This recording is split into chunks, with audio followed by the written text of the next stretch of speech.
Last year, Jews Against the Occupation produced a video of our demonstration outside Max Brenner in response to the Palestinian campaign for boycotts, divestment and sanctions of Israel.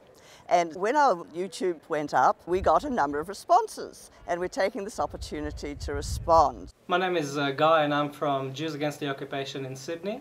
שמי גיא ואני חבר ביהודים נגד הכיבוש בסידני. My name's Michael Goldstein and I'm a member of JAO. Alice Beecham, Jews Against the Occupation. My name's Haskell, I'm a member of Jews Against the Occupation. Often people point out that Israel is a refuge for Jews throughout the world in case they are oppressed. And I find this quite ironic. For me to see Israel as a homeland, that is, I have a right of return to Israel, and the poor Palestinians who were exiled from their homes and live in refugee camps, whether in Lebanon or Syria or Jordan and so on, have no right of return, seems a travesty. A Jewish state and a democracy, there seems to be a contradiction here.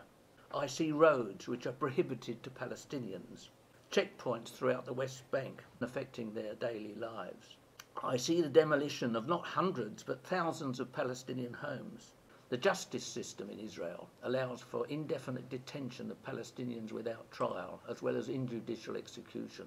Yet we in the West are asked to recognise Israel as a democratic state. It is not a democratic land. In Israel, there are numerous laws that completely deny democracy. They are fascistic in their orientation. For example, it is now illegal to commemorate the Nakba. And also, if you call for boycotts, divestment and sanctions, including in the very illegal settlements, it is grounds for civil action against loss of business and so on. Nuclear armed Israel is a rogue state.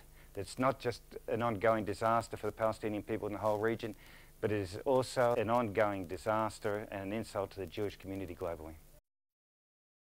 This phrase that I also knew from my childhood, a land with no people for a people with no land, sounded so beautiful. But it wasn't a land with no people. It's as false as to view Australia as a terra nullius, an empty land. It very much reminded me of the situation in Australia as far as the colonists were concerned. The Aboriginals were also a non-people.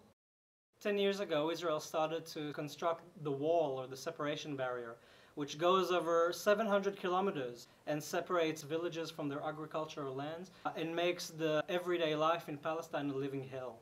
The wall does not separate Palestinians from Israelis. The wall is another way in Israel's mechanism of forcing people off their land to have new lands for settlements. And if you look at the route of the wall, it does not go on the green line. It in fact cuts off Palestinians from Palestinians, and it blocks freedom of movement. It takes their land, and it's a total further dispossession. It's continuing the work of 1948. I've come to the conclusion that the only peaceful way of shifting the way the right-wing government in Israel is moving is through the use of BDS. Called for by many civil society groups in Palestine to isolate Israel until it abides by international law. Boycott, divestment and sanctions is a peaceful method, which is somewhat like was used in South Africa to change the regime away from apartheid. I was very strongly involved in the South African struggle, and it slowly has dawned on me that Palestinians live an apartheid-like existence. If you're in the highest caste of a Jewish Israeli citizen, you can enjoy liberal democratic rights. If you're a Palestinian that were born as an Israeli citizen, you might have official equal rights, but in every parameter you'll be discriminated against. If you're born in East Jerusalem, then you have a special position. If you're born in the West Bank, then you don't have any right to vote to the people that actually rule you. You live under military dictatorship. And if you're really unfortunate and born as a Gaza Palestinian, you also live in the world's largest jail, largest concentration camp. The Zionist dream is reliant and synonymous with ethnic cleansing and the growing apartheid practices. Critics say we should go to Israel, Palestine and see what's happening. I've been at least half a dozen times to Israel, Palestine, and I've worked with Israeli peace activists there and the Palestinians, and there are many activities in solidarity with the Palestinians every week as they fight against the encroachments of the wall on their land and on their livelihoods. The whole occupation is designed to choke their ability to have a livelihood. My parents were German Jewish refugees. They were committed to righting wrong. I think it was behind my support for oppressed people throughout the world.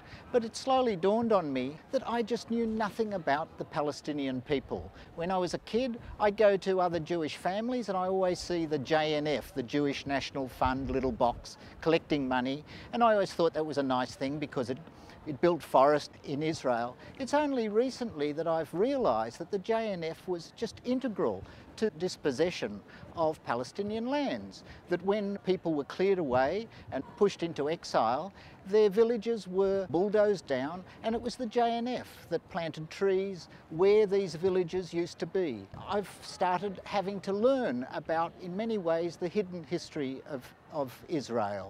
This is one of the comments. Oh, please, the people here aren't Jews. Maybe they're Jews. They're misinformed, brainwashed idiots.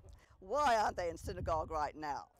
Now, this is a favourite tactic of those in the mainstream who support the continuing occupation of Palestine. It tries to say that some people are Jewish and some people are not. I was bar mitzvahed, my brother was bar mitzvahed, my son bar mitzvahed, all in the same synagogue in the eastern suburbs.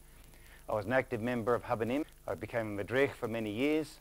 My family on my father's side is Mizrahi and on my mother's side is Sephardi. We are members of the Jewish community. We will not let them define who is Jewish and who is not. We come from proud Jewish traditions and we speak out of that tradition of social justice. Ilan Pappé, the renegade Israeli historian, was asked what was the effect of his policies on his faith, and he simply replied that the further he distanced himself from his former avowal of Zionism, the more of a Jew he felt.